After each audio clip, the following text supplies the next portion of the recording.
ആ അതെ, ഇപ്പൊ കാപ്പി കുടിക്കുന്ന സമയമാണല്ലോ. ഞങ്ങൾ കാപ്പി കുടിക്കുന്ന തിരക്ക് അത് ജന്മന അങ്ങനെ ഉള്ളതാ. എങ്ങനെ ചൂടുണ്ടോ? അല്ല, തെരഞ്ഞെടുപ്പിന്റെ ചൂടാണോ അന്തരീക്ഷത്തിന്റെ ചൂടാണോ? രണ്ട് ചൂട് കൊണ്ടല്ലേ. ഇങ്ങനെ കാപ്പി കുടിയൊക്കെ കഴിഞ്ഞ് 3 പേരും. ബാക്കിയുള്ളവരൊക്കെ കാപ്പി കുടിക്കാൻ പോയേക്കുന്നല്ലേ. എങ്ങനെയുണ്ടോ തെരഞ്ഞെടുപ്പ്? വിജയസാധ്യതയൊക്കെ എങ്ങനെ പ്രതീക്ഷിക്കുന്നു?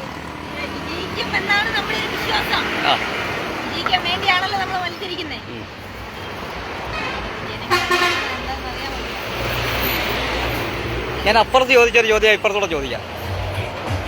ഈ തെരഞ്ഞെടുപ്പിൽ ഒരു പ്രത്യേകതയുണ്ട്, അതെന്താണെന്ന് പറയാം. ഒരു കുസൃതി ചോദ്യം എന്ന് പറയാൻ പറയാം. പറ